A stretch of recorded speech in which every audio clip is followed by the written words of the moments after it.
बिस्मिल्लाहिर्रहमानिर्रहीम, अस्सलाम वालेकुम। आप देख रहे हैं व्यूज़ मैटर। मैं हूं मुर्तज़ा डार। ईरान में कल 52 इस्लामी ममालिक की एक कॉन्फ्रेंस थी जिसमें तमाम मुस्लिम ममालिक से शरीक हुए उनके उलमाए कराम।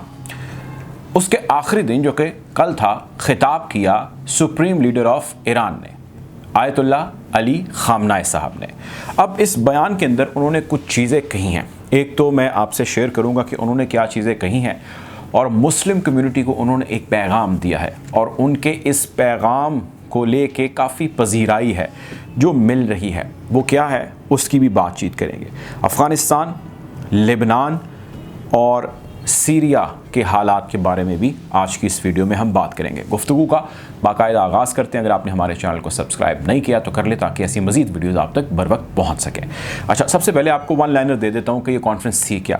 हर साल होती है, इनेकाद किया जाता है इस कॉन्फ्रेंस का ईरान के अंदर। इस साल भी इसका इनेकाद हुआ और ग़ालिबन 35वां इसका राउंड था, जब इसके अंदर दुनिया भर से जितने भी इस्लामी ममालिक हैं 52 के करीब उनके उलमाए कराम या उनके रिप्रेजेंटेटिव्स आए और मुख्तलिफ मकतब फ़िक्र से उनका ताल्लुक़ था। उन्होंने बैठ के इस चीज़ की अहमियत पर जोर दिया, इस चीज़ पर काम किया। इसका मुसव्वदा जो तैयार किया गया या इसका जो खुलासा या क्रक्स निकाला गया वो ये था कि हम सबको यूनाइटेड होना चाहिए और हमें जो तफ़रक़ा जिस चीज़ से बढ़ रहा है या जो कोई अंसर तफ़रक़ा बढ़ाता है उसकी निशानदेही करनी है, उसका तदारुक करना है और एक यूनिटी जो है, इत्तेहाद जो है मुसलमानों का, उसको आगे लेके बढ़ना है। अगर हम ये नहीं करेंगे तो हमारे दरमियान जो ऑलरेडी तफ़रक़े मौजूद हैं वो मज़ीद बढ़ते चले जाएंगे और इसका नुकसान जो बाकी के ममालिक हैं, यानी तकरीबन 250 के करीब ममालिक हैं, 50 इसमें इस्लामी ममालिक हैं और बाकी आप अंदाज़ा लगा लीजिए कितने नॉन मुस्लिम और कितने हैं जो इनके दर पे हैं, तो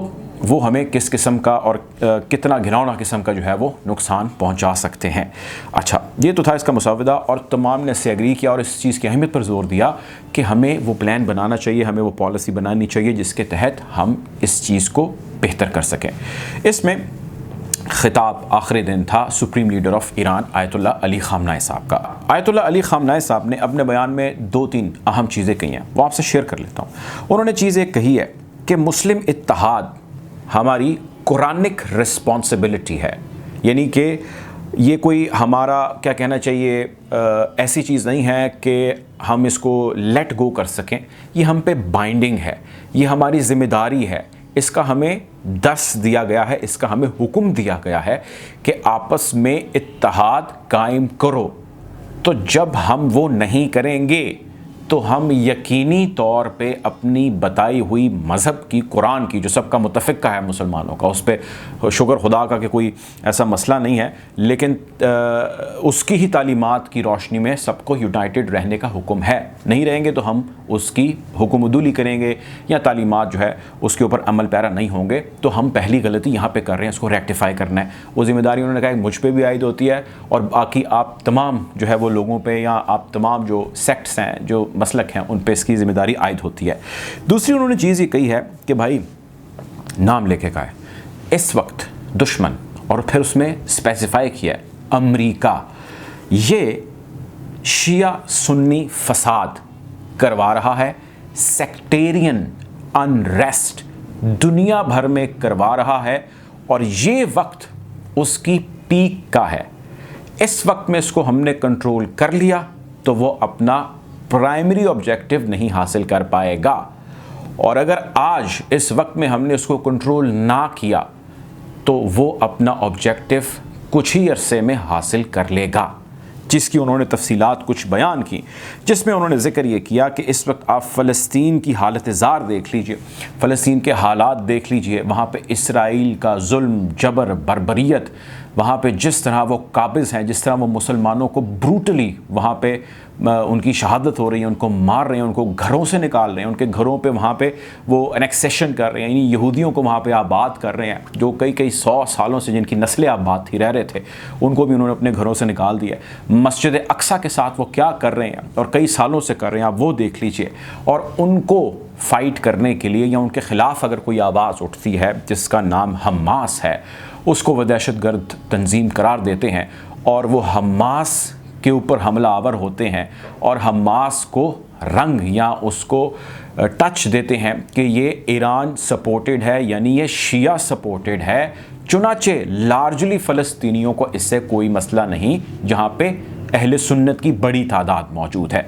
तो यहाँ पे भी वेस्ट खुसूसन अमेरिका और इजराइल इस चीज़ को कैश कर रहे हैं, आपस में तफरका बढ़ाने की कोशिश कर रहे हैं।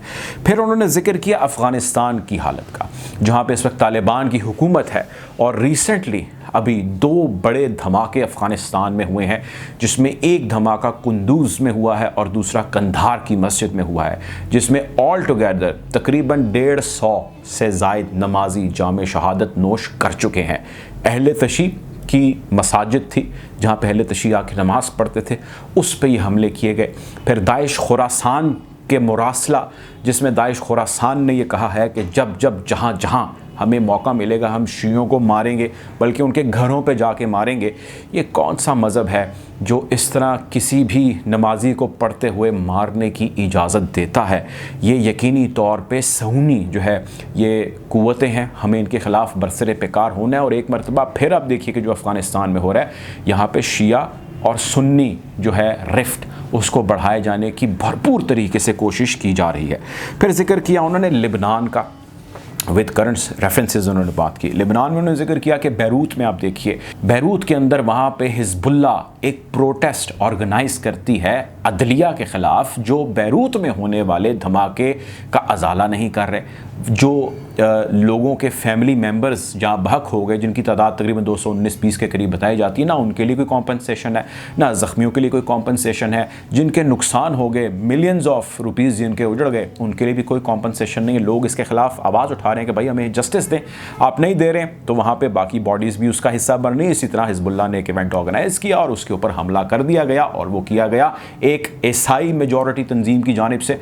तो फिर हिजबुल्लाह के ऊपर ब्लेम अहले तशी का लगाया गया या ईरान सपोर्ट का लगाया गया, और यहाँ पे ईसाइयों को सामने कर दिया गया। तो हर किसी न किसी जगह पे जहाँ जहाँ पे मुस्लिम है, जहाँ जहाँ पे आप देखें कि ये पॉपुलेशन के अंदर हैं, स्ट्रेंथ के अंदर मौजूद है, वहाँ पे जितनी भी ऐसी वेस्टर्न पावर्स हैं, नाम लिया उन्होंने अमेरिका का, कि वो खुसूसी तौर पे यहाँ पे सेक्टेरियन वायलेंस जो है उसको हवा देते हैं, उसको परवान चढ़ाने की कोशिश करते हैं। कश्मीर का जिक्र हुआ इसके अंदर, सीरिया का, उर्दन का, फ़लस्तीन का, अफ़गानिस्तान का, लेबनान का और दीगर इस्लामी ममालिक अफ्रीकन कंट्रीज़ का जिक्र हुआ, जो इस वक्त लार्जली जो है वो किसी न किसी ज़बू हाली का शिकार है। फिर ये जिक्र हुआ कि इस सारे मामले में बहुत सारे ऐसे इस्लामी ममालिक हैं जो बाकी इस्लामी ममालिक से ज़रा तगड़े हैं। उनकी मईशत, उनका हजम, उनकी तिजारत, उनकी ट्रेड, उनकी तालीम, तो ओवरऑल वो स्ट्रॉन्ग हैं। उनको साथ देना चाहिए, अपने कमज़ोर जो है अपने साथियों का, अपने मुसलमानों का, ना कि उनको यहूदियों के साथ जाके, ना कि उनको गैर मुस्लिमों के साथ जाके एक्स्ट्रा ऑर्डिनरी वो इनिशिएटिव्स लेने चाहिए। और ख़ुसूसन उनके साथ जिन्होंने आप ही के लोगों को दबा रखा है, जिन पे जुल्म उन्होंने जारी रखा हुआ है। वो इशारा यकीनी तौर पे इसराइल की जानिब से था कि बहुत सारे इस्लामी ममालिक हैं वो इसराइल को तस्लीम करते हैं। वो कहते हैं कि फ़लस्तीनियों पे इनकी हाकमियत को हम एक्सेप्ट करते हैं। वो ये कहते हैं कि फ़लस्तीन के अंदर हमारे सफारत खाने खुलेंगे, फ़लस्तीन के सफारत खाने हमारे मुल्क के अंदर खुलेंगे, हमारी ट्रेड होगी, एग्रीकल्चर होगी, कल्चरल एक्सचेंज के भी कुछ ममालिक के जो है वो मुआहदे हैं। तो हम कहाँ पे ख़ुद गलत कर रहे हैं, हमें ये देखने की ज़रूरत है। नेशनल पॉलिसीज़ हमेशा नेशनल इंटरेस्ट को सामने रख के बनाई जाती हैं, लेकिन इस सब के अंदर उलमाए कराम का बड़ा ही अहम रोल होता है। हम सबको अपने अपने तौर पे वो रोल प्ले करना है। अगर हम नहीं करेंगे तो ये तफरका बढ़ाया जाएगा, इसको हवा दी जाएगी, और ये यकीनी तौर पे हम सबको जो है एक ऐसा तूफ़ान है जो हम सबको पहले या बदेर ले बैठेगा। बहरहाल हम कोशिश करेंगे खित्ते की बदलती हुई सूरत हाल के हवाले से आपको अपडेट रखें। अपना ख्याल रखें, दुआ में याद रखें। अल्लाह हाफ़िज़।